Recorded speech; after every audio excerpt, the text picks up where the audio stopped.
Ladies and gentlemen, it's 2:32, and I think we are already 2 minutes late. I know this is the most challenging time of the day, with all blood going to our stomach after this wonderful lunch.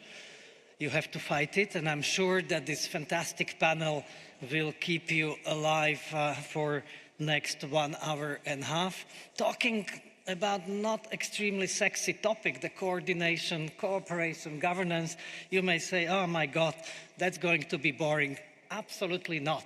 When I was listening yesterday and today, all panels, everybody was talking about governance, cooperation, coordination, and as the important elements. So then let's invite the panelists and let's dive into this fantastic topic. Let me start with a good friend of mine, Rémi Quirion, Chief Scientist in Quebec and President of INCSA. Please join us on the stage. Alan Weeks, I understood he is half Slovak, so that's, or 20%. He is Director General of Extreme Light Infrastructure here in Hungary. Then Lydia Borrell-Damian, Secretary General of Science Europe, based in Brussels. Kimberly Montgomery, Director for Science Diplomacy and International Affairs at the AAAS in the US. And Atish Dabolkar, Director of International Center for Theoretical Physics. My name is Vladimir Šucha, and I'm from European Commission. And it will be my pleasure to chair this wonderful, wonderful panel. We are facing, and I think this was floating somehow during the day, today, yesterday, that we have difficult geopolitical situation in the world.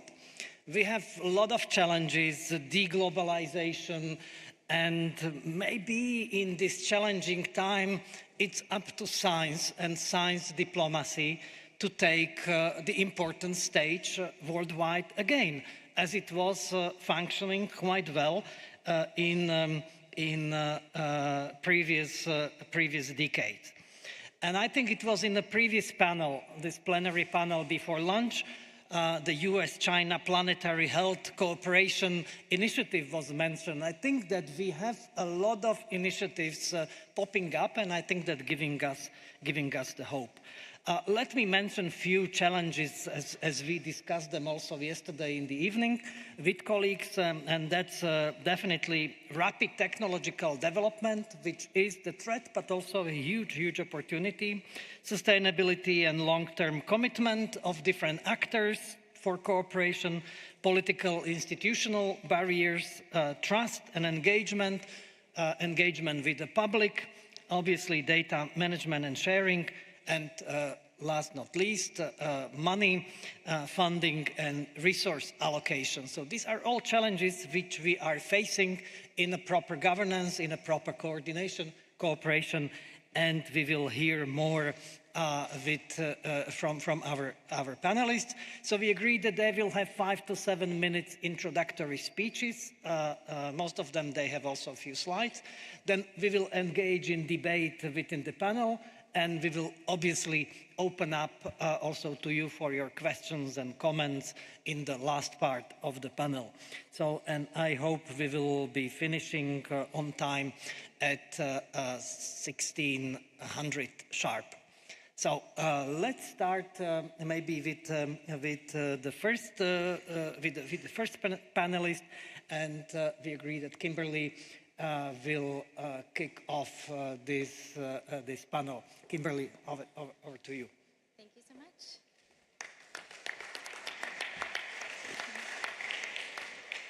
Thank you so much. It is a real honor to be presenting to you today and to be part of this panel with my esteemed panelist and moderator and with all of you in the audience. I want to start off by thanking the organizers for provided me this opportunity. And so today I'm going to talk about science as a mechanism to engage. I'm going to try to stay within the 5 to 7 minutes, but I do have to warn you it might be just a couple of minutes over. And I wanted to start out by showing these two pictures. And so some of you might recognize these pictures and some of you might not. On the left is the former leaders of the United States and Japan. This is a picture taken in 1961, and it's part of the time that they're talking about is they set up a U.S.-Japan science cooperation program in 1961. And on the right-hand side is the former leaders from the United States and China. This is taken in 1979, and this is when they signed the U.S.-China Science and Technology Agreement, which was the first thing that the U.S. signed after it recognized China. And so as mentioned, I come from the AAAS, the American Association for the Advancement of Science. This is our building in downtown Washington, D.C., where we have a mission, to put simply, to advance science and serve society. So for the scientists in the audience, most people might know AAAS as the publisher of the Science and Science family of journals, where you can see some of the latest covers here. And then here are 4 strategic goals that include advancing scientific excellence and achievement, fostering equity and inclusion for scientific excellence, building trust among scientists and communities, and catalyzing progress where science meets policy. In 2008, AAAS set up a Center for Science Diplomacy that is really focused on 3 things: building relationships, capacity, and community.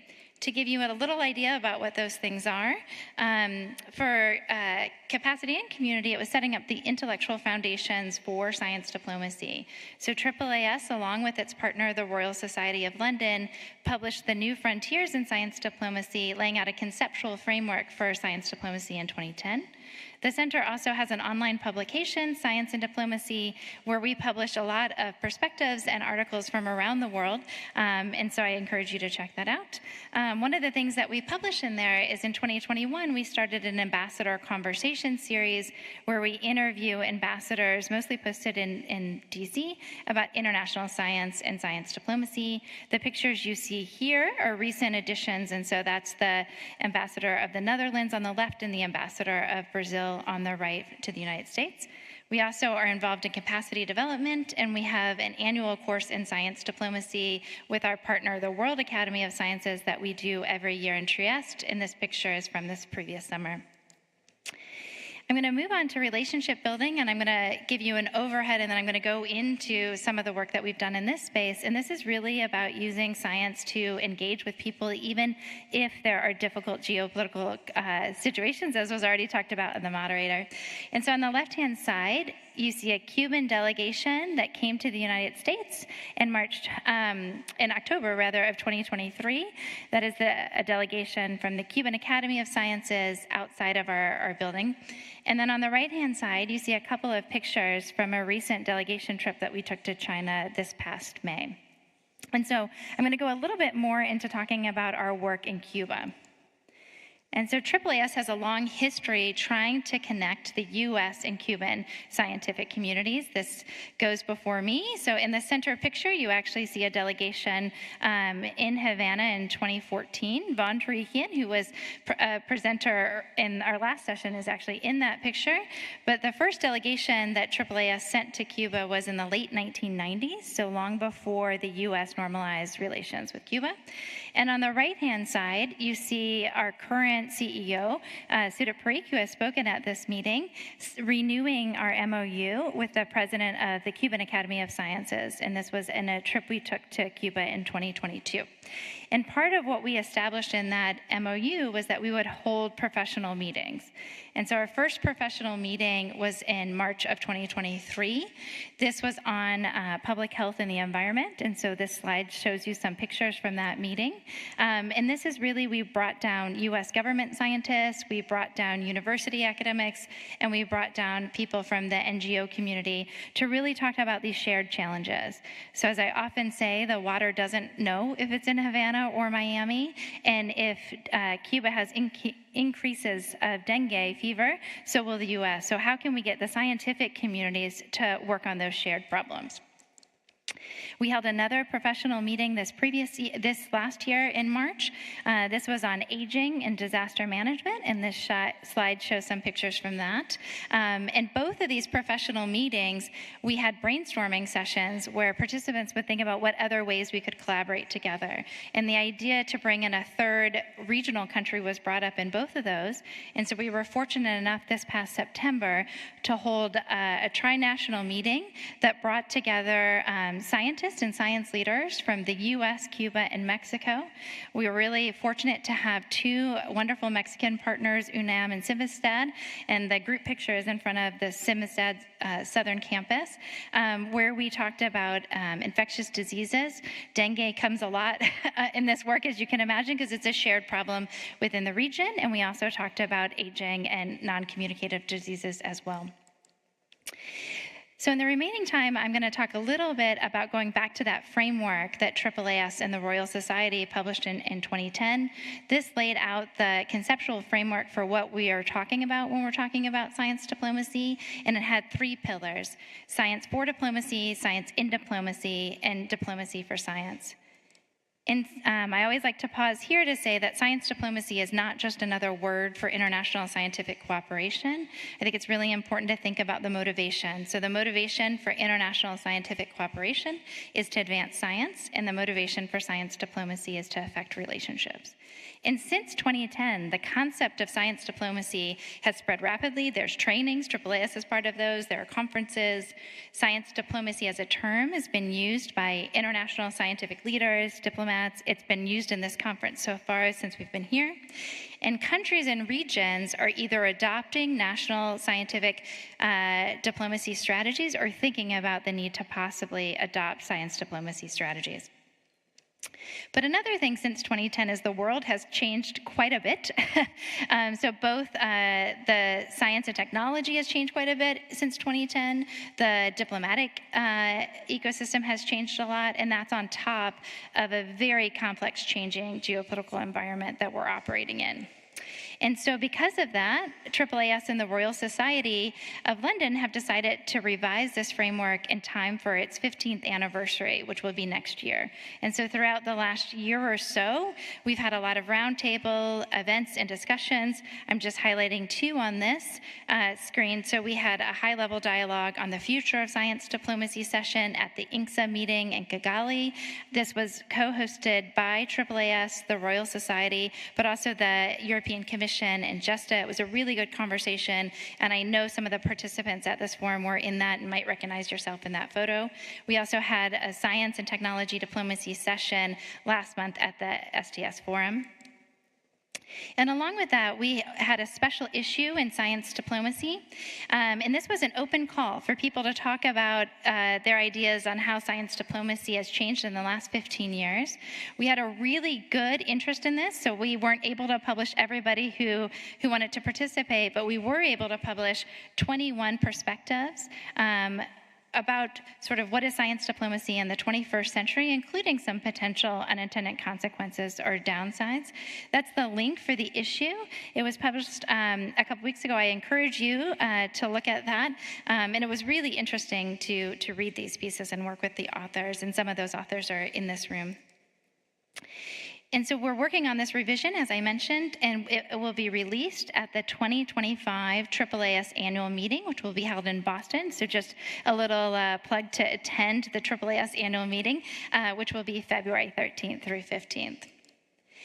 And so in my remaining few minutes, I just wanted to say some challenges and opportunities for science diplomacy. I'm not going to read this whole slide to you, but I think that the first two I'm going to highlight, which are we are in a very complex geopolitical situation where S&T can even be a tension among those countries. So I think that's something to think about. But I am an optimist, and so I do fully believe that we can use science engagement to foster relationships between countries. And so I think that's also a real opportunity that we have. And so just thank you for your time, and I look forward to the discussion both here and during the coffee breaks. Thank you. Perfect, thank you very much indeed. And we have the first highlight, and it's science diplomacy in this triple helix approach which you mentioned. And Alan, it's now time for you. Thank you. Thank you, Vladimir. I appreciate that. Thank you to the World Science Forum for being invited to this beautiful place to give a talk. Thank you also to the Hungarian Academy for organizing this in collaboration with other partners. I'm going to take a specific kind of perspective from a research infrastructure. I'm coming from the extreme light infrastructure, so it's one example, but I'll try to put that into a broader perspective of what that can mean in terms of foundations for collaboration and how, in the end, it helps to hopefully foster a general appreciation and pride in science. So just a few things, obviously, about ELI, just to tell you. ELI is a large-scale research infrastructure that is using lasers as the basis of its science. So just to give you an example of the kind of lasers we're talking about, what you see there is large compression chamber from one of our more dynamic and energetic lasers. That's just one part of a laser that we have located in Prague, or in Dolní Břežany, just outside of Prague. You can see the guys in the corner standing with large optic devices that span across a meter diagonally. So very large, very intense, very powerful lasers that have recently been enabled by technology that's come over the last 15 to 20 years. And we don't really use the lasers, we don't do science of lasers per se, but we use the lasers to do other kinds of science. Just to give you an example of the ELI facilities and where they kind of fit into the world landscape in this particular kind of growing and innovative field. What you see on the screen are blue dots of all the large-scale petawatt, terawatt class laser systems in the world, in blue. And then in red, you see the lasers that we have at the ELI facilities. And we're covering not only the very intense energies and intense power, peak powers, up to 10 petawatts in two cases of our lasers, but also large average power, which is very important for doing actual scientific research in both cases. So it's a very unique facility. It offers a broad range of sources for scientists to do fundamental science. And it's also very competitive, and this is consistent with the competitiveness that Europe has generally had over the last 20 years in this field. ELI is doing science that you may not expect. So we're doing particle acceleration. This is enabled by the high energy that we can generate with lasers today. That acceleration can be used for other things like radiation physics, X-rays, gamma rays, protons, etc. We also do high energy density studies, so putting plasmas with a lot of concentration of energy in one place, we can simulate conditions in the universe. We can also simulate fusion experiments inside and even create fusion experiments inside the lab, which are very important for some of the developments around energy. And if any of you followed developments at the National Ignition Facility in the US, you may know that lasers are one of the possible pathways to fusion energy in the future. But also we're studying very, very ultra-fast dynamics in the femtosecond to attosecond range of time domain, which means billions of a billionth of a second.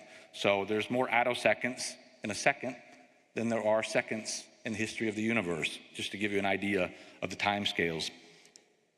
ELI is an open facility. It's open to users from around the world. We actually have 3 facilities, and you can access those facilities through making a proposal as a scientist, or you can also pay for certain access.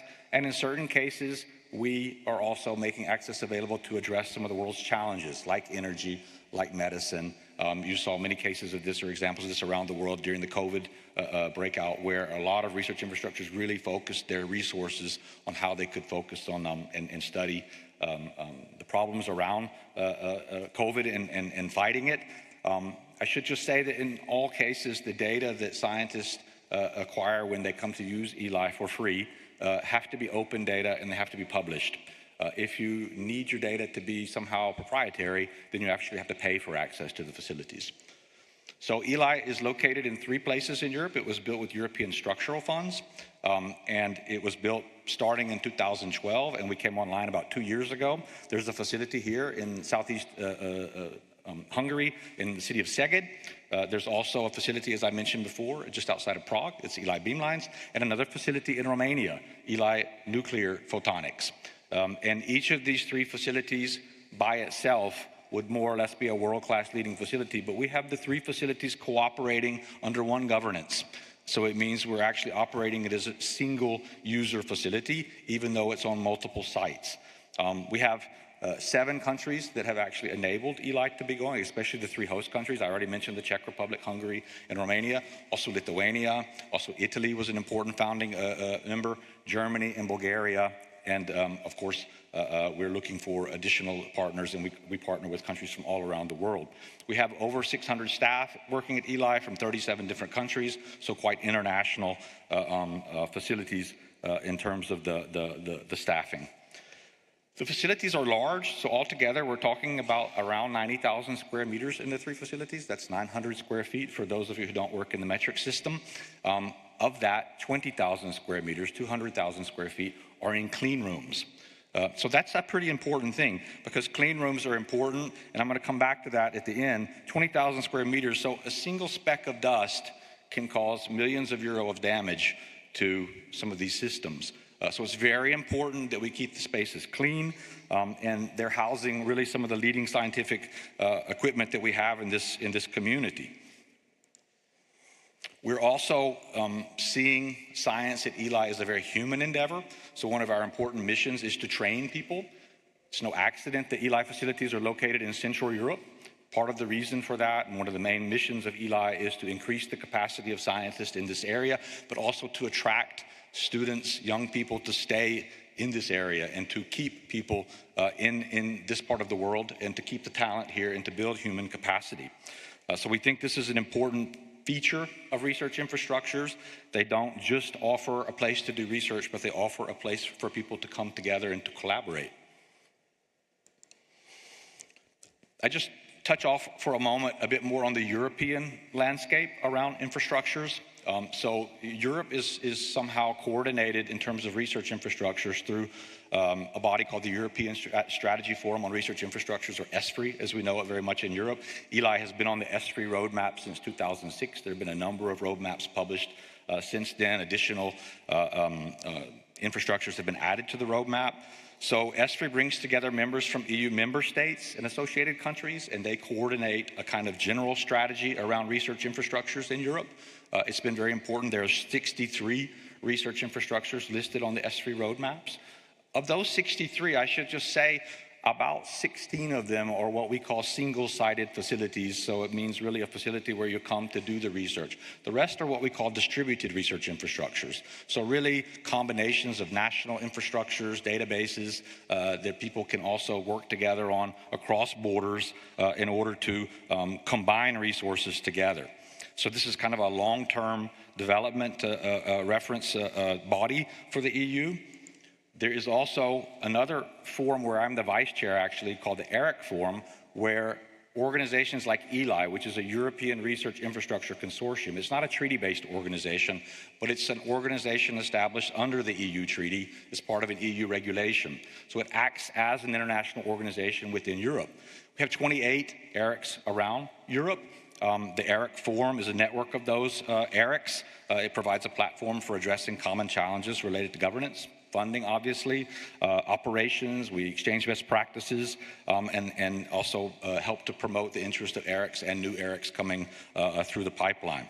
We work closely with the European Commission as well as all the member states of Europe. There are 28 ERICs, and again, majority of these ERICs are actually distributed research infrastructures, which require an enormous amount of coordination across different bodies. So finally, the last thing I wanted to say as we get into this is that's all great. And I attend a lot of conferences around policy and science. And as I was reading the draft of the resolution that's being prepared, I think obviously this conference comes at an interesting time because oftentimes we are confronted with how are people valorizing science in society, and how are we competing with things that are opposite from facts and rational thinking that scientists are trained to think in. So one thing I would leave you with as a final note relative to the importance of research infrastructures. I think other than just the tool, one of the things that's inspired me the most about working in this field is the people that I meet. One of the most inspiring people that I've met happens to be Katalin Karikó, who won the Nobel Prize last year, and she won it for her work on the mRNA vaccine.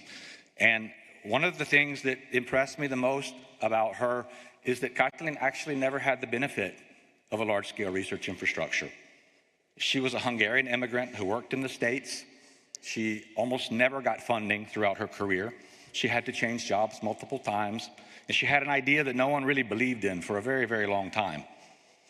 So it was a pretty remarkable development when the COVID vaccine was rolled out during COVID, but it wasn't something that happened just in a year. The development happened over a 30-year period. And there were only a few people, including Katalin, who really believed in the idea of the mRNA vaccine. The reason I'm telling you this is because when she won the Nobel Prize and she returned back to Szeged, where we have our facility, Eli Alps, and she gave a speech because she studied in Szeged as an undergraduate and as a master's student, and she got her PhD here in Hungary. And so when she returned to Szeged and she went to the city square, the entire town of Szeged practically showed up to listen to her and to hear her because they were proud of her.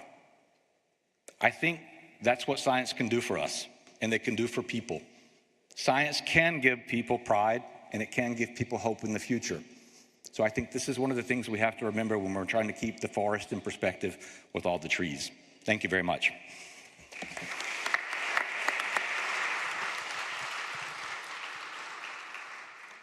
Many thanks, Alan. So I think that we just heard or tick the multiple boxes of our debate. And I think that you tick the last box, which we haven't been talking about. I think that Lydia will be the next talking about the reaching out to the public through this example of Kathleen. Lydia, over to you.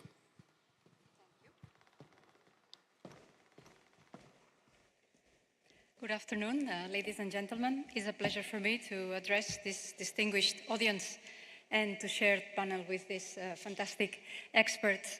My colleagues have highlighted different aspects of the governance and cooperation.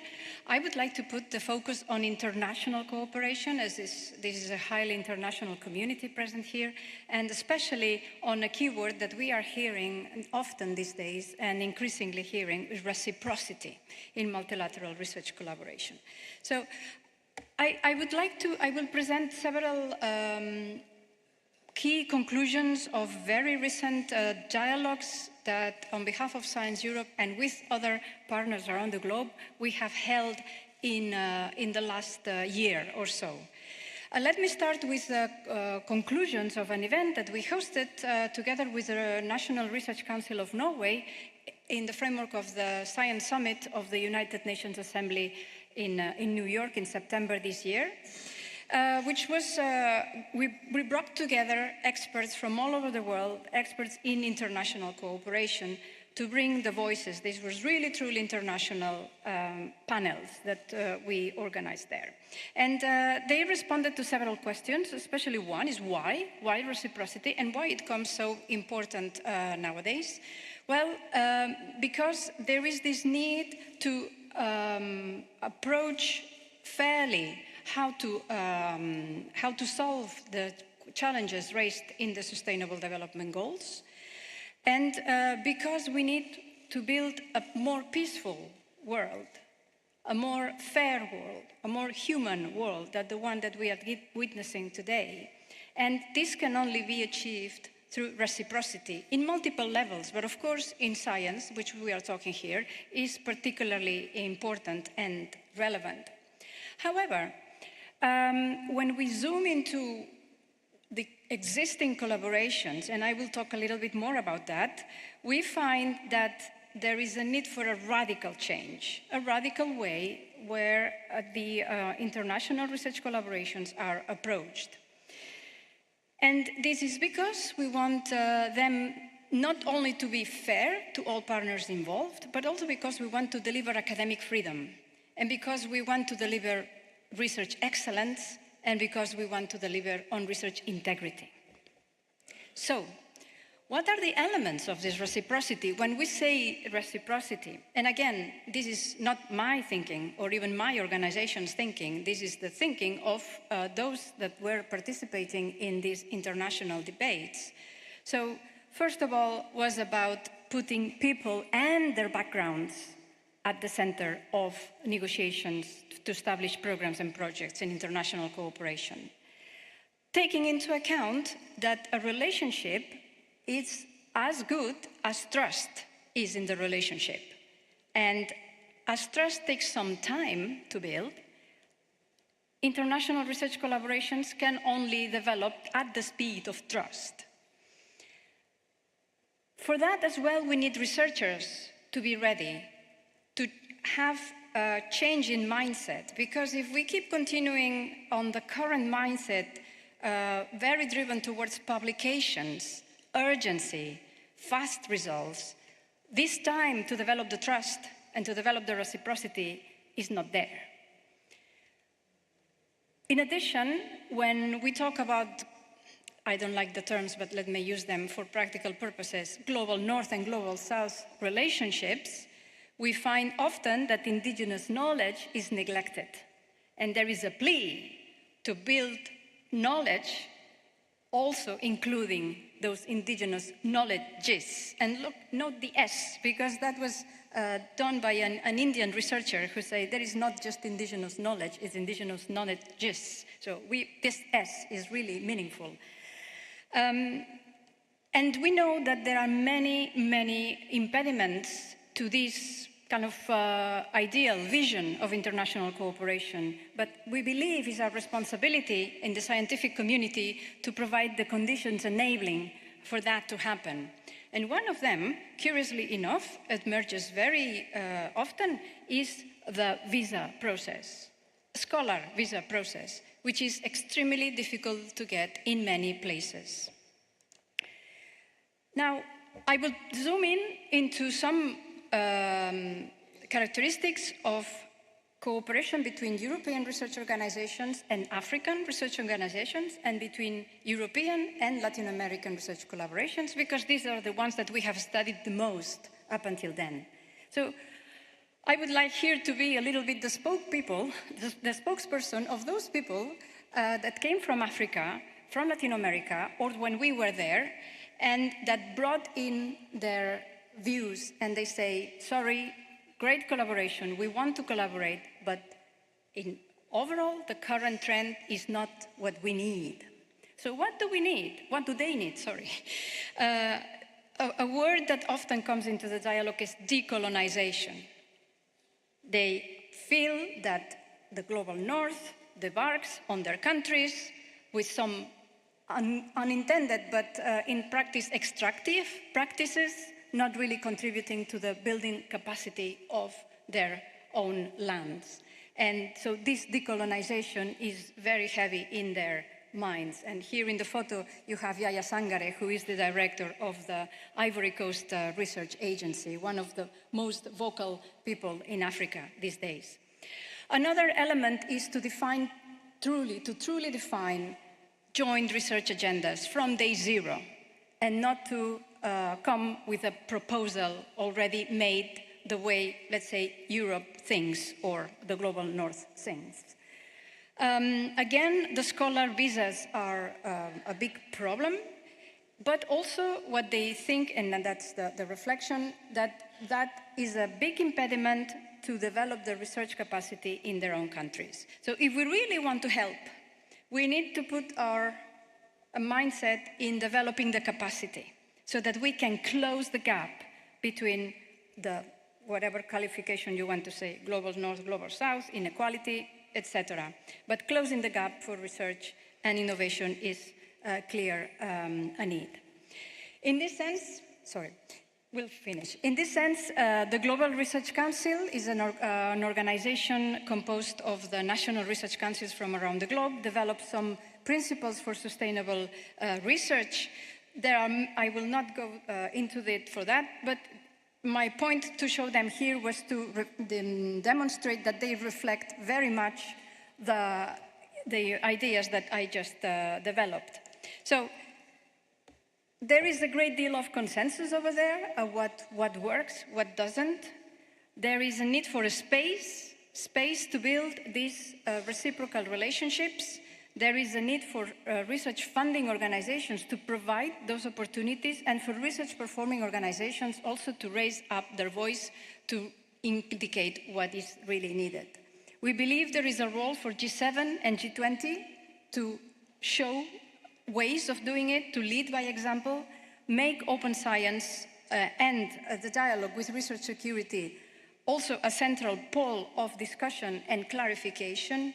and showcase to politicians the tangible outcomes of research so they can understand that investing in research is of benefit for all. So that's my comment. Thank you. Thank you for your attention.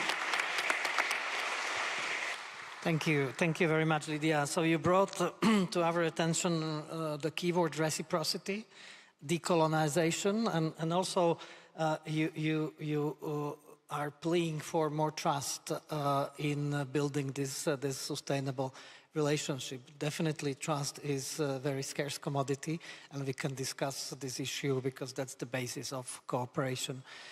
Remy, it's time for you now, please.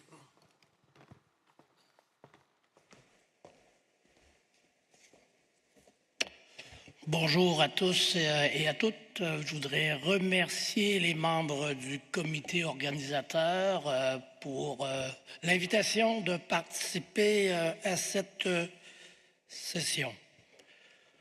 That's all for French for the moment. So the topic of this session, extremely important, and colleagues have mentioned that already, considering the geopolitical context. Considering also the impact of new technology like AI in our society.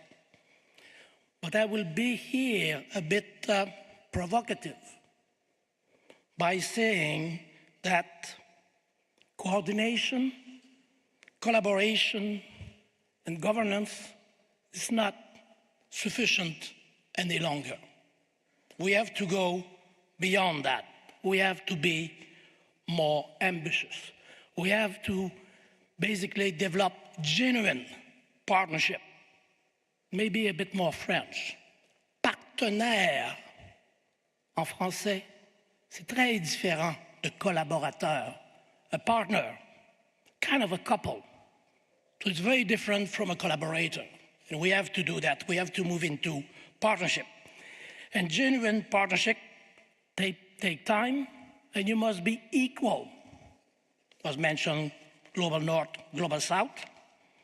Also, working and using bottom-up initiative, not just top-down initiative that we know very well and that we are too comfortable with.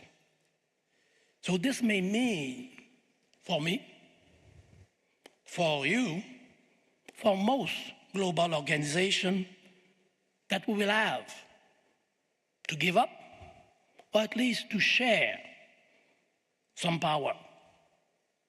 We'll have to listen for real, and we'll have to be genuine with our partner from anywhere in the world.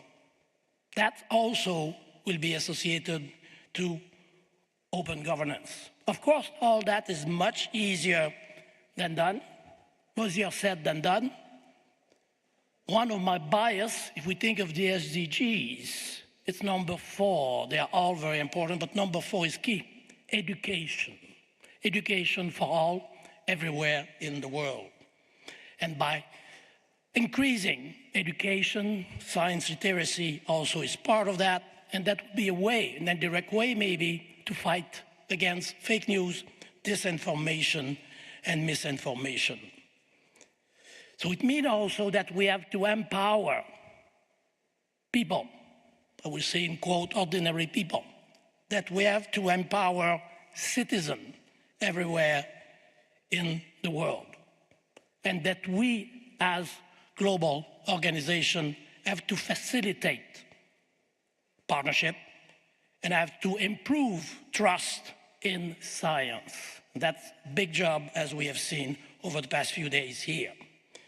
Trust in science, trust in fact and data, open science for that matter is certainly critical. How to achieve these goals? As I said, much easier to say me on the podium than to do. But I want to give you 2 examples based on my day job. For those of you who know me, usually I like action, not writing so many reports, but doing things. The first one INGSA, the International Network for Governmental Science Advice, that I chair. We have a head of chapter in the room here. INGSA, about 6,000 members in the world, over 130 different countries. It's an affiliate of ISC, and it's free membership. So if you're not a member, please join. The niche of INGSA, building capacity in science advice all over the world. Our main approach, interactive workshop. So you play role-playing in these type of workshop, and it works extremely well. But here again, partnership is absolutely essential. So we are organized by chapter. First chapter to be established, Africa. Then Latin America and the Caribbean, then Asia. Now we're hoping to build a chapter in Europe and one in North America. And of course, these chapters are on the ground. They work with experts in their local community. They work with their citizens. And that's the beauty of INGSA. So we take into consideration communities, language, and culture. And it was mentioned during the meeting here that culture is too often forgotten when we talk about science and building capacity in science. The chapter in Europe, the new one that we are building, will be on that, culture and language, in the delivery of effective science advice. The one in North America will be on cities, on citizens in municipalities, because there you need the type of advice that's very practical. We also have developed training hub, one in Rwanda, and we're discussing for another one in Malaysia. So to create some kind of knowledge exchange network on science advice that will be led by these chapters. So really from global to local. And here again, genuine partnership is absolutely essential. And we start to have a lot of interest by various organizations, even the UN, because we are very local. We can go into community with the various chapters of INGSA. If I come to Quebec now, my other day job as Quebec Chief Scientist, we are a funder of many of the initiatives of INGSA. We are discussing now about creating in Quebec 7 to 8 chairs in science diplomacy, and of course they will have direct link at the international level. We have started training program for students, grad students from Rwanda, to come to university in Quebec in the field of AI and in the field of quantum computing. And then one of the agreements with Rwanda is that these students go back to their home country. And it's really bridges between Rwanda and Quebec for many years. In addition to that, we have a program of science in exile, helping trainees and scientists from Palestine, from Afghanistan, from Iran, from Ukraine, and I think it's very, very important to do more on that level for all organizations in the world. We also have various programs of scientists in residence for trainees that could go to work in office, Quebec office abroad, Quebec government, but also in cities, local community in cities, and they do a postdoc kind of program instead of going into their chemistry lab. And finally, the last thing, engagement. It's a program we have, and others have that in various parts of the world, but this is citizen science, participatory science, extremely critical. My salary is paid by Quebec and Canadian taxpayers. So we have to give back to them and include them in scientific projects, scientific program. Of course, it's time consuming, but at the end of the day, if it works a little bit, they become very strong advocate for us, much more than me when I talk to my government. So partnership key, and I will repeat it again in France, partenaire, and I think we should have that word in every type of language and really look at it carefully, analyze it very, very carefully, and mean it on the ground to have eventually, at a meeting like this one, participation from citizens. Merci beaucoup.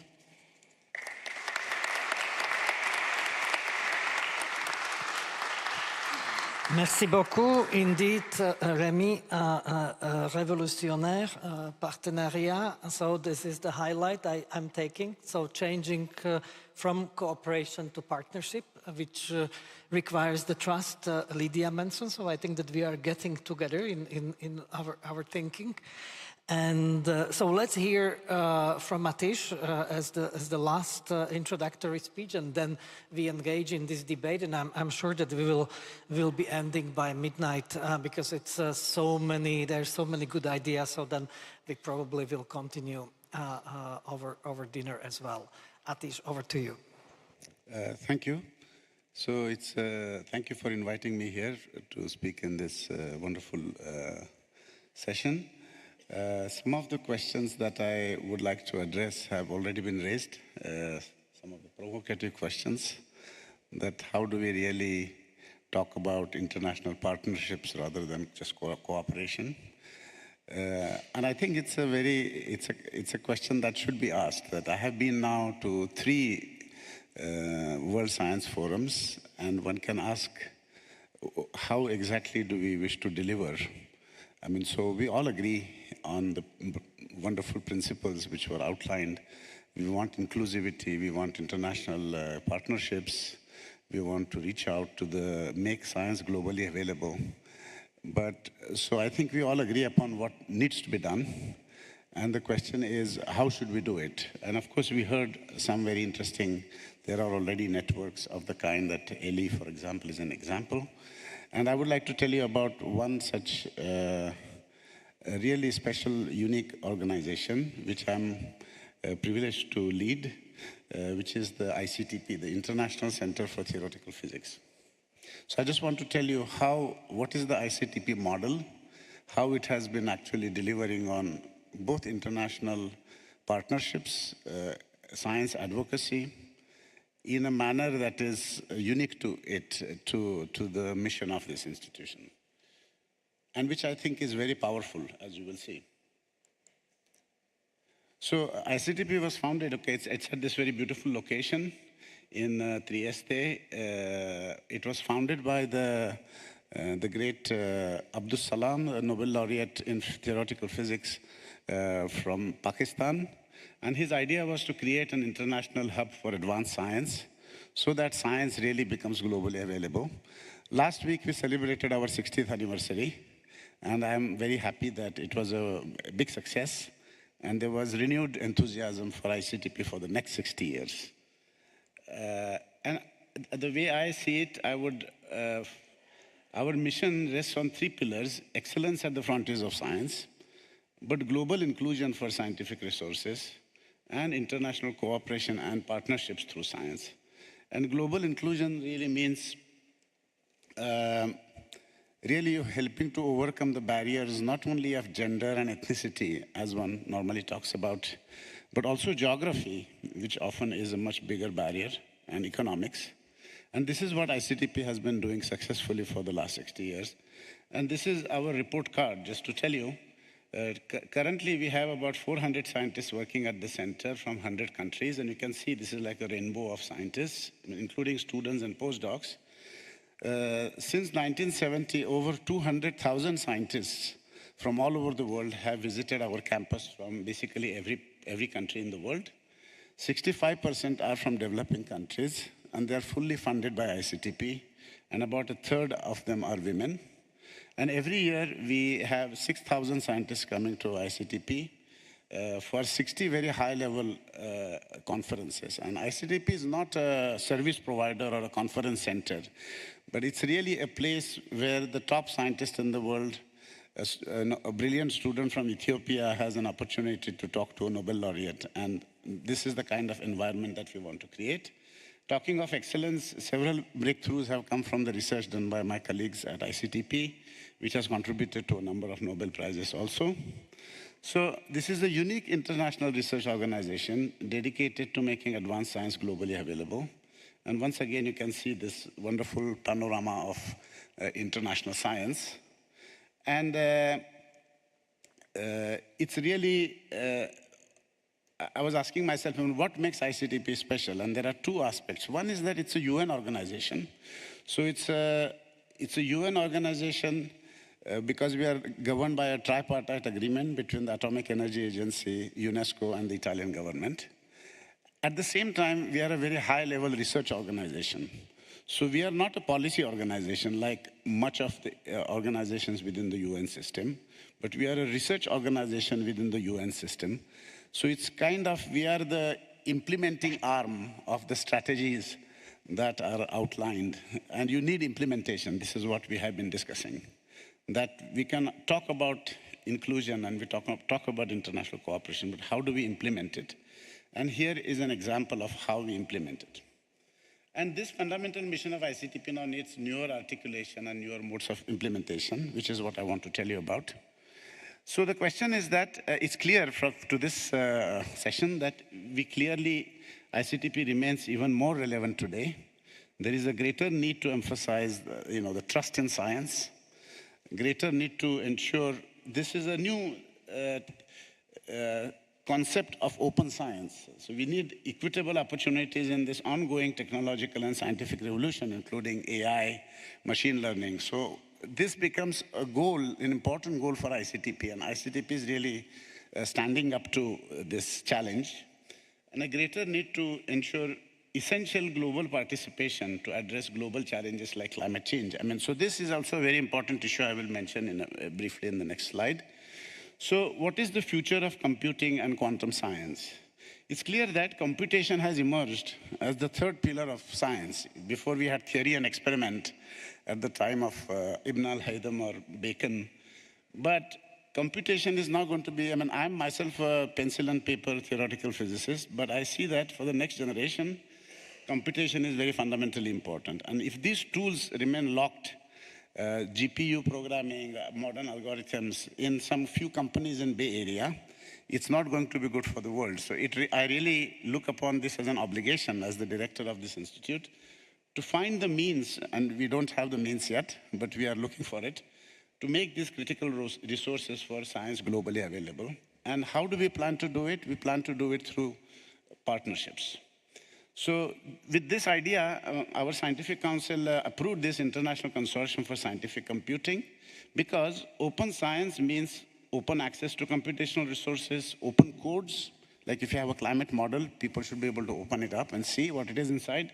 And open weights, because if you have some neural network learning, how is it evaluating its situation? And the idea is to have, for scientific computing, an international consortium, not a local institute. When it will be central node will be in Trieste, but we have really global partnerships. And I'm very happy to report that we have signed quite substantial agreements with the Brazil Ministry of Science, with South Africa, so governments like that. Vietnam, I'll be going there in two weeks. IBM, corporations like IBM will give us substantial funding for workshops in AI and quantum computing. Foundations like Simons Foundation, Arab Fund, Kuwait Foundation. So we are really building partnerships, exactly as what was described, to create a consortium to make these global resources available. So I hope that there are other partners sitting in the audience. Similar issue arises for climate and energy. And ICTP really has the mandate and the convening power as the UN organization to do something about it. To give an example, we have held monsoon workshops many times, and it's the only place, you talked about the visa regimes. Being a UN organization, we can actually override these visa regimes. And sometimes scientists from China, India, and Pakistan, I come from India, can talk to each other only at ICTP, coming to Trieste, because they come to a neutral territory, which is open to everybody. In fact, a wonderful example was that the first plasma physics conference at the height of the Cold War took place at ICTP in 1964, 60 years ago, where some of the top plasma physicists from Soviet Union could, for the first time, talk to their Western counterparts. So, yeah, I'll be done in a minute. So ICTP must help create strong scientific communities in the global south, because climate is a fundamentally global issue. Having some fancy model in Bologna is not going to help if a climate scientist in Ghana cannot really use it, open it, to make predictions for the rainfall, which is what the Ghanaian economy depends on. With that, our idea is to launch this consortium for Future Earth, very similar to the Consortium for Scientific Computing, again, through global partnerships. So I think I will stop here. These are just a couple of the ideas where ICTP envisions for the future. And I would say that some of the questions which have been raised, ICTP could be considered as a good model for actually implementing some of the ideas that we want to see implemented. Thank you.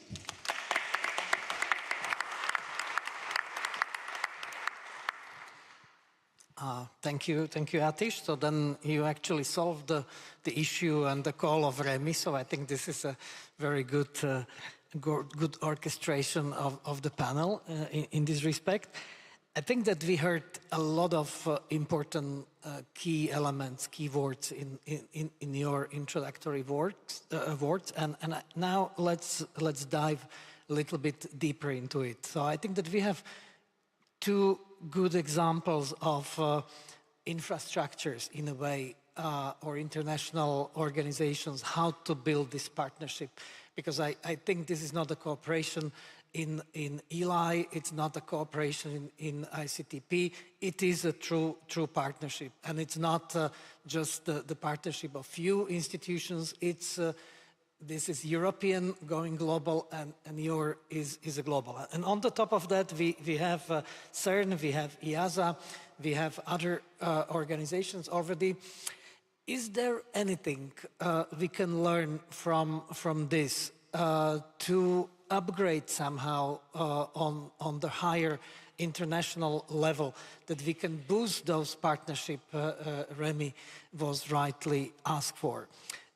Would you be able, would you like to maybe develop a little bit more the abstraction going out of your, I would say, daily work and hundreds of scientists you are taking care of, and to try to think about this superstructure, this advice which should be somehow extracted from this. I see, Atish, you're ready to solve this issue. Okay. No, I think I would say that I would actually take your question in the opposite direction, in that what the experience of ICTP shows is that it's far more effective to do bottom-up building of partnerships rather than determining a policy document in the UN headquarters and expect that that will get implemented. I think, to give you an example, everybody probably here knows about the Sesame project. It's a wonderful, it's almost like a news from the alternative universe. It's, if you think about it, it's a cooperative project for a synchrotron facility in Jordan, supported by Israel, Palestine, Iran, all the countries. And some of these ideas started in a cafe in ICTP, because that's where you meet informally. The scientists speak the same language, the universal language of physics.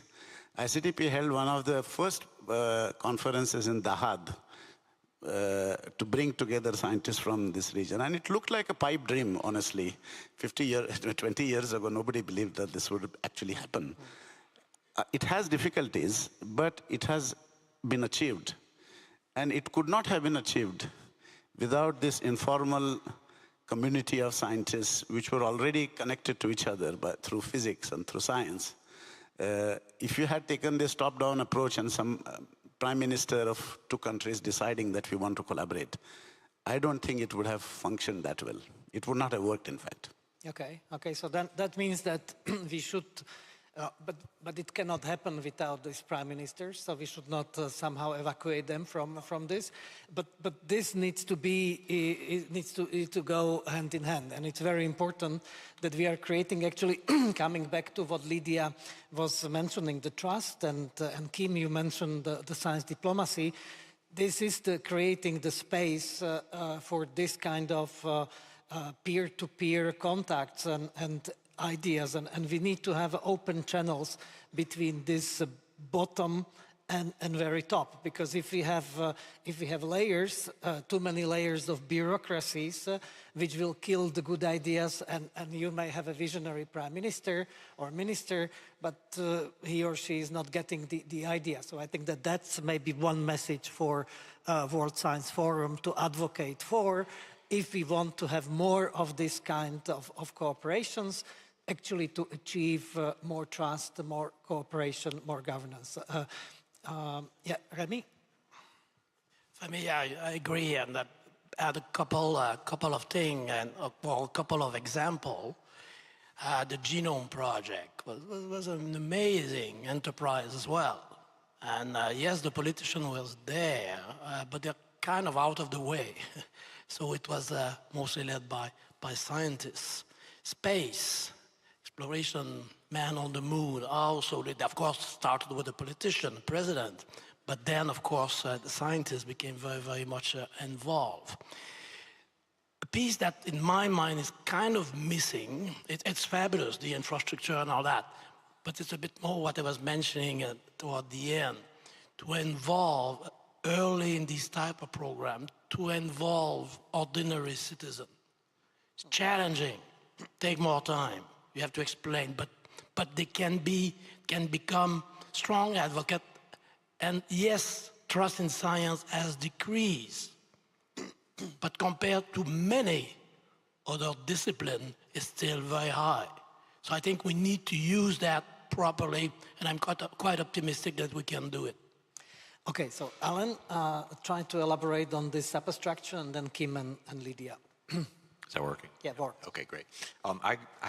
Absolutely, I agree with Remy, and I think in the sense that the citizen science is critical, because as I said in my talk, we need simply people to have pride. They believe in things that they can be proud of, the same way you're proud of a football team. You're proud of the science that you create in your community or the people that you know. People need to feel they're a part of that. The people who work in science, remember, are not always scientists. I mentioned we have 20,000 square meters of clean room. You know, every time I talk to the people who clean those rooms, they're not scientists, but they know they're contributing to science. And I think in many ways we could bring that into a broader citizen context. Why is that important? Because I'll be very banal now. I run a facility. I have 600 people working for me. At the end of the day, somehow there's going to have to be a funding mechanism to make the science work. And if we want to see the collaboration work across borders, we need to see funding mechanisms that work across borders. In Europe, we've seen over the last 20 years the framework programs, which have been extremely effective. They're one of the largest, most successful funding programs in the world. And one of the key things that has been successful about that is it's brought scientists from different countries together to collaborate. That's an absolute element of the framework programs. So I think those kind of things, what can we do? We see some aspect of that when we have associated countries with framework programs, but you see international organizations that are very successful because they have funding mechanisms to be able to make that happen. And I hate to be so banal about it, but that's important. Maybe just the last thing I would comment is, generally speaking, I think in all aspects or all areas of science, we're missing people. We need more people. In my view, today in the world, it's probably one of the best times in history to be a physicist.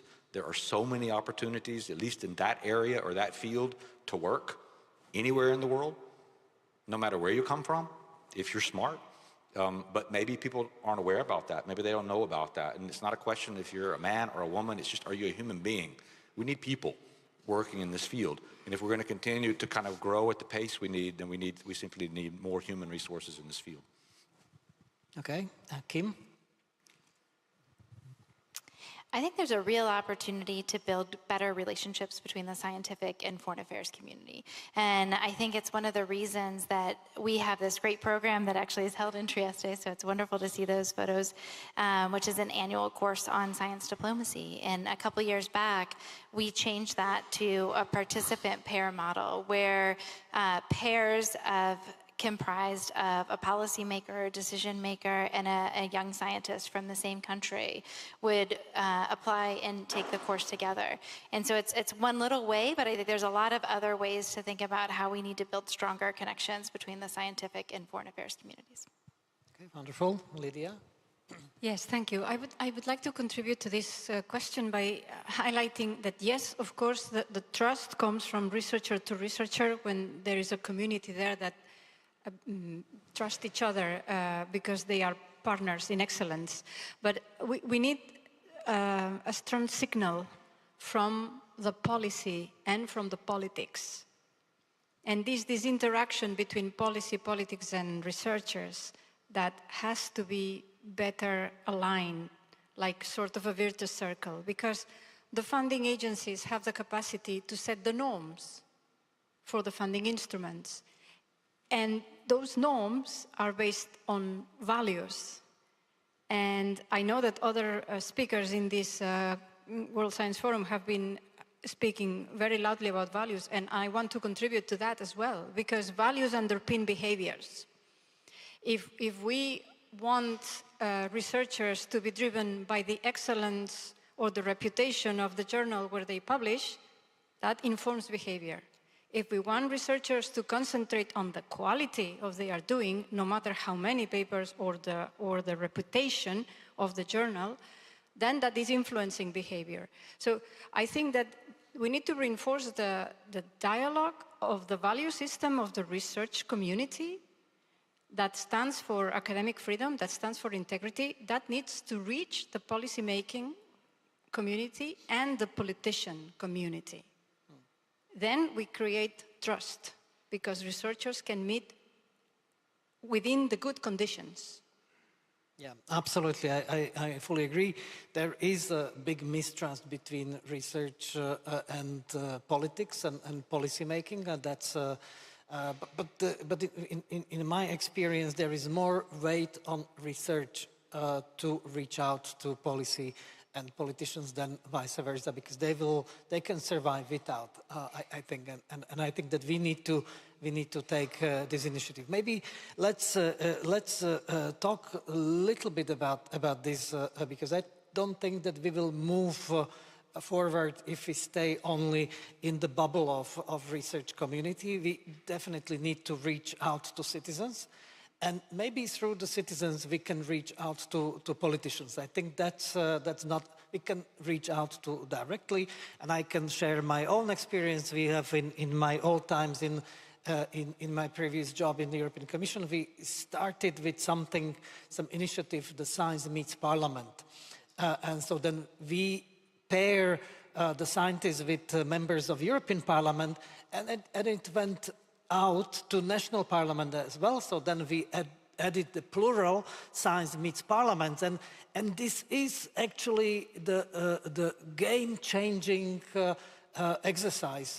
If the politicians spend one day in the lab of scientists and they intensively talk and they have a pairing, on both sides, so that the scientist better understands the constraints of politics and vice versa. So I think that it really does not cost a lot, very little, and it can bring.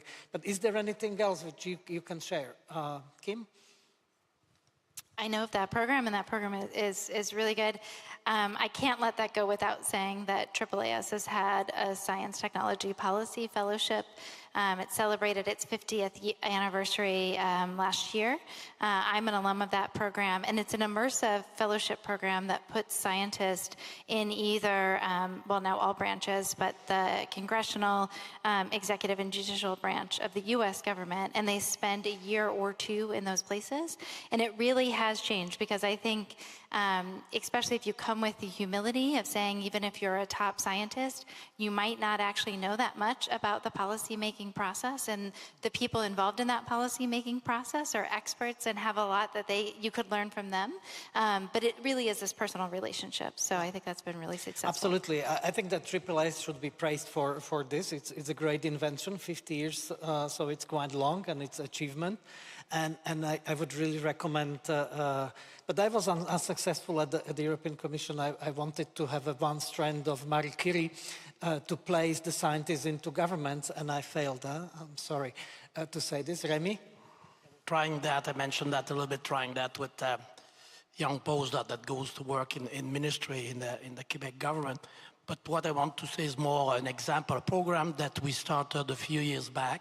We call it Audacious. I would say maybe crazy idea, and was telling scientists and citizens, send us your kind of weird idea. You don't have much data. You don't know exactly where it's going. And because now it's so difficult to get a grant that you don't take risk. You write every little detail. And my analogy, mostly for probably the American or the Japanese in the room, was baseball. We don't want necessarily to go to first base. We want an home run. We know often that will be 3 strikes, and that's fine. That should be research. One example, a woman, a farmer, making goose liver, fatty goose liver. She did not like to force fed.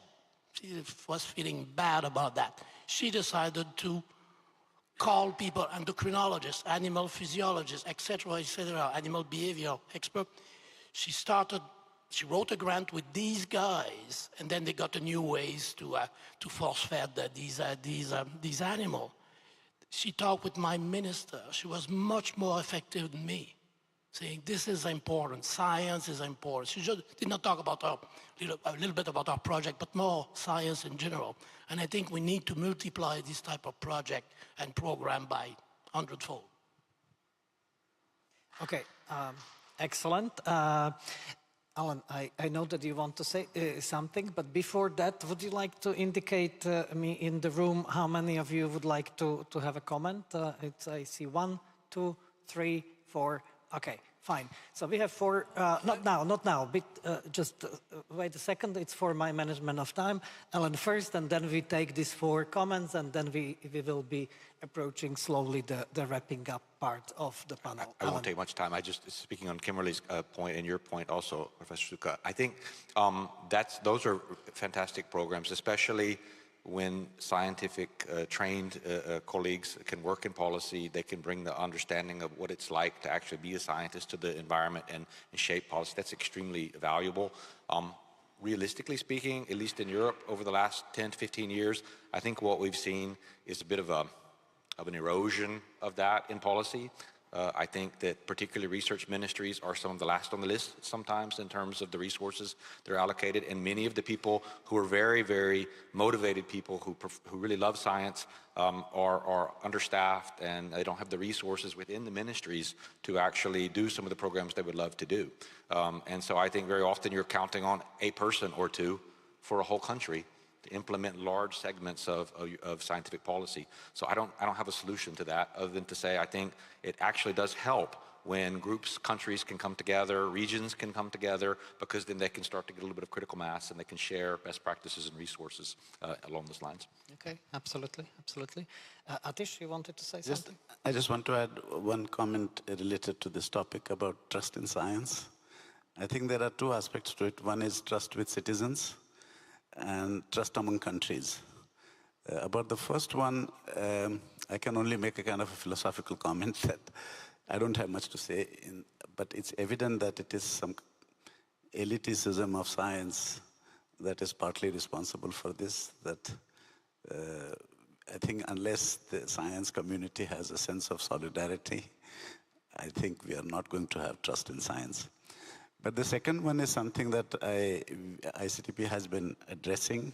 For example, if you want to have a climate policy, it requires trust among countries. You want somebody in Ghana would not trust a climate model that is made in Bologna unless there is a big community of Ghanaian climate scientists who know how to use all these modern algorithms and do the training, open it up and adapt it to the granularities of Ghana's local conditions. And I think this is going to be extremely important in the coming years, because some of these challenges are very fundamentally global, and it's a big mistake, a very technocratic approach if you think that by having a high resolution model in Bay Area, you will solve the climate problem. Okay, so let's go now to our audience. Gentleman here is the first row, please. Well, I would like to add a comment about ICTP. Okay, would you like to introduce yourself, please? My name is Dalila Violini. I'm from the International Center of Physics in Colombia.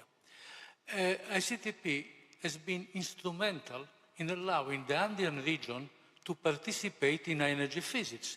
And I would like just to remember shortly the history. Abdul Salam supported very strongly the creation of our center.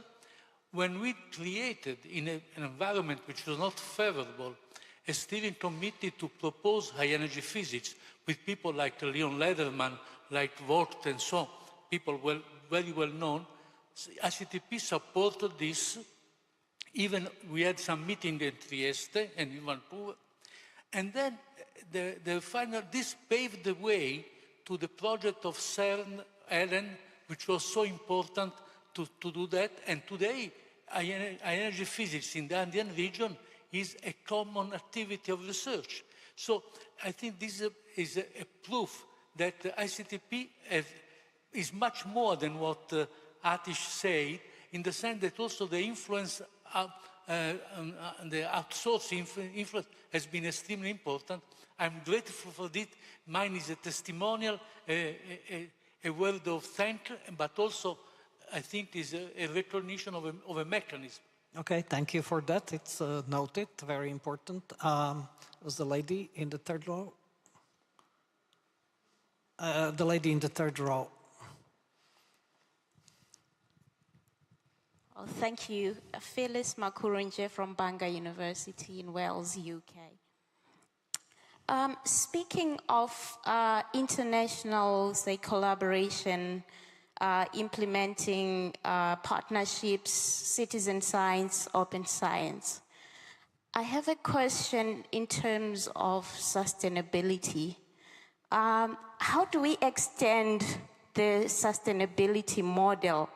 For example, when we engage scientists from the Global South, we equip them with cutting-edge science, training, access to all these state-of-the-art research equipment facilities, and perhaps they go back to where they have originated from.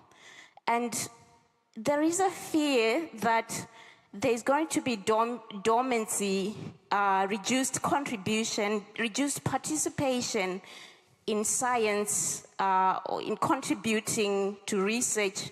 For example, if somebody were to get a PhD at a world-class facility or institution, they go back to the Global South, they're likely to be in a teaching role than to participate in research. How do we move this needle from having these equipped scientists, connected scientists, from receiving science to making science, to researching, to how can we make the next Nobel Prize winner to be from the Global South?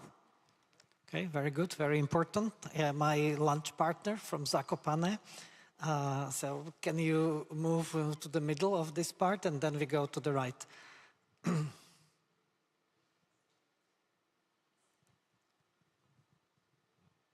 Thanks so much.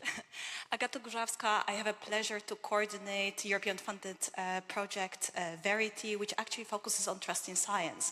And I think it's fascinating that we're talking quite a lot about either trust in science or trust within the scientific community. So I wanted to make a claim and advocate for recognition that trust in science is based on collaboration, cooperation, and partnership, which was highlighted. And this collaboration and partnership depends on the collaboration of, I would say, stewards of trust, which might be traditional stewards of trust, such as research performing organizations, research funding organizations, research ethics committees, and so far, but also non-traditional stewards of trust, such as tech industry, civil society organizations, community leaders, but also social media and social media influencers. So I think what is important is to recognize that trust in science should be actually an ecosystem of trust in science with all of those different actors. And this collaboration and partnership is really important, not to be one directional, but multi-directional. And policymakers play definitely a very, very important role. So I hope that we can continue this conversation on how to make this collaboration and partnership open for everyone and not only us researchers knocking on the door, but door is closed, how to open the door. Thank you. Very good, very important, and that's the last contribution on my right side. Yeah, I know, but we have limited time. There are few, but so can you move, please, the microphone to the lady in the middle row on the right side? Thank you. Thank you very much. I'm Snežana Krstic from Serbia, independent researcher and consultant. At the first place, I would like to thank to all speakers. Remy, merci beaucoup for very inspired communication and lectures. So this is a proof that talking about governance in science is not boring. Actually, it was very interesting. And I would like to point two things. One, we had many interesting points, but one which I would like to point is related to Idia's contribution about research integrity. Actually, if we need to have trust in science among scientists, among institutions, between scientists and society, between scientists and policymakers, research integrity is very important issue, so we should never forget this. In this context, I would like also to highlight policies which protect scientists who report science, which is practices which are not performed at the highest standards. Something like doing misconduct or something like that. I would like also this to connect to Mr. Shuha's comment that somehow it is responsibility of a scientist, or it should be our initiatives to present evidence, analysis, policies, to make initiative. So I would not like to take your show, but only to mention that I made some analysis, not some, I spent a very long time on it, which identifying some policy gaps in European policies on research integrity. So I would like to call, before it goes to citizens, I would really like to see some sort of cooperation or partnerships with the science and policy community. So if anybody is interested, I was one of initiators, please, I will be happy to talk to you. Thank you. This kind of advertisement is allowed also at this conference. Okay, thanks a lot to everybody in the audience, and I think that I'm conscious of time. I think that we are approaching to the end, and I would like to give you the last chance to comment and to wrap up from your perspective. I see Alan is taking microphone, so let's start with you. Yeah, I'll try to be quick, but the one comment in the question about, what can we do to in a sense, bring people back to our countries and keep the science at home in a way. This is something very close to me. This is something that Eli has built into its core mission. It's built in the European widening countries, new member countries. That's code language for developing countries. So Czech Republic, Hungary, Romania, but other countries that are members are on that spectrum, so to say, but I would say they've all developed a lot. My answer is that politicians need to understand, scientists need to help politicians understand, science is about human capital and it's a strategic asset. And they have to understand that in order to develop, you have to have that strategic asset at home. You won't see industry develop in your country, and you won't see the economy grow to a value added unless you have the basis, which is value added knowledge.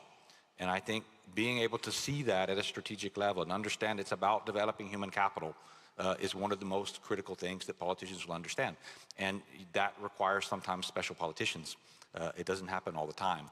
It requires scientists, I think, to make the case. I think what scientists cannot do, we have to change, and it still happens sometimes, is they cannot feel entitled. We can't feel entitled that simply science is here elitist, as Atish said. We've got to get past that. We've got to bring it to the citizens and make people understand it's about building capital for a country. I think this is super important. Okay, thank you. The last words from Ellen. Who would like to be next? Lydia? Yes, thank you. And I would like to respond perhaps more to the question of the lady in the third row. You're absolutely right. That is a systemic problem that some researchers from the Global South are given opportunities that they would perhaps never dream of, and then when they come back to their countries, they face a reality that is night and day. And we hear that all the time. And let me bring here an element that we perhaps not been discussing in full depth or as much as we should, is the role of institutions. Because often we talk about, we go from government and policymaker to researchers without focusing our point on institution. When we talk about capacity building, it's not just about equipping people with the right skills. It's about developing institutions in the home country. In a way, it relates to what you said.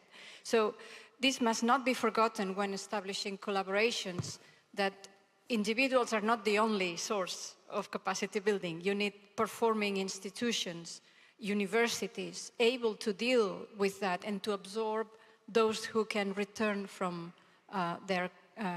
to their countries. So the role of institutions is really crucial, and sometimes we tend to put too much weight on researchers, while in fact the responsibilities should be better spread through and put more responsibility on the institutional level. Okay, Atish?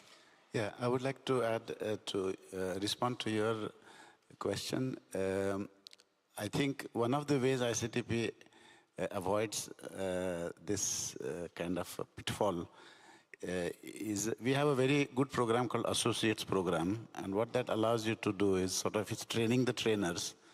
It allows established, let's say a professor in a developing country to visit ICTP during a period of 6 years for several months, whenever they want, to recharge their batteries and go back inspired again. And this has been very, very successful program. And it has, I mean, just to give you one example, like Professor Tribhuvan Adhikari, he was a student at ICTP. Then he went back to Nepal in Tribhuvan University, Narayan Adhikari. And he has created a community of almost hundreds of young students and researchers around him. And he keeps coming to ICTP. So we have a long-term engagement with him for 25 years. And it's not a one-shot engagement that he came for a conference and he went back to Nepal. So I think this problem can be addressed if you approach it correctly. Very good. Remy? Thank you. Two points. One about trust. And I think there we should find ways to do more research on trust. Because there's a cultural aspect that's very important there. Different type of trust, but also cultural aspects. So we need to understand that. It's critically important, but we need to understand that and understand how to develop trust.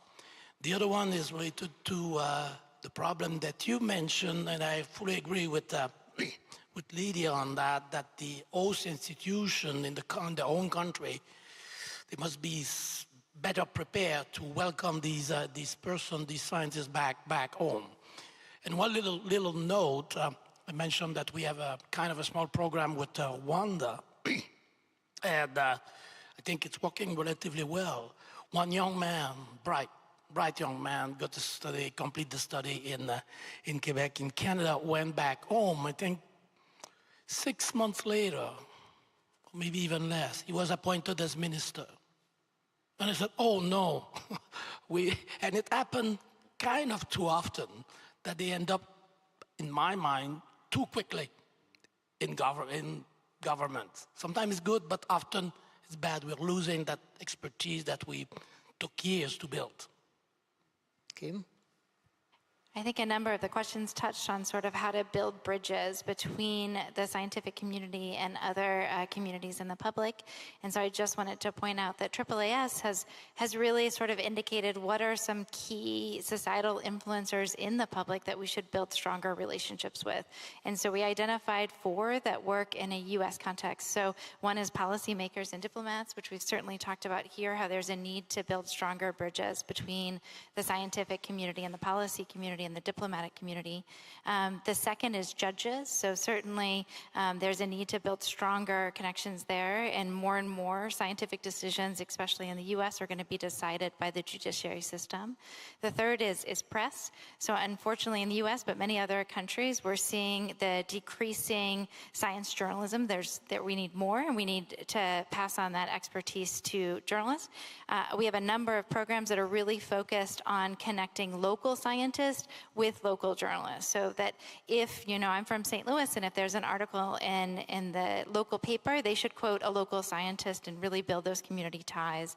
And the fourth one for us is faith leaders, and having stronger connections between the scientific community and the faith leaders. So I think there's a lot of work we can do by ourselves, but even more together to build stronger bridges between the scientific and all of these important communities and the broader community.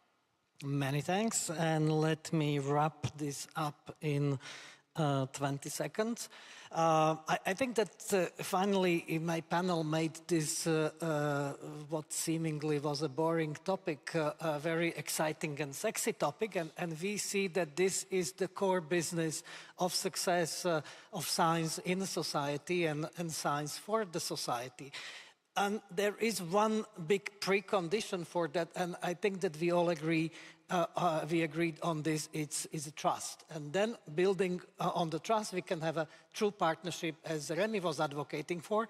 And I will be borrowing your term, the trust ecosystem, because it's not only trust with citizens, it's also, but of course it is trust with citizens, but it's also trust between scientists, but also trust between countries, and trust between the layer of science and the layer of policy making and political elite, which is extremely important. And that's one suggestion for, I hope Gergely is here somewhere, for World Science Forum, to maybe organize and even trigger some comprehensive study on different studies on trust, because there is a lot of research on trust, but let's try to do something, some comprehensive study. What are those elements we can build up? Because these cafe meetings, which are important, as you mentioned, are really building the big things in the future, but we need to get from these cafes, we need to get to this political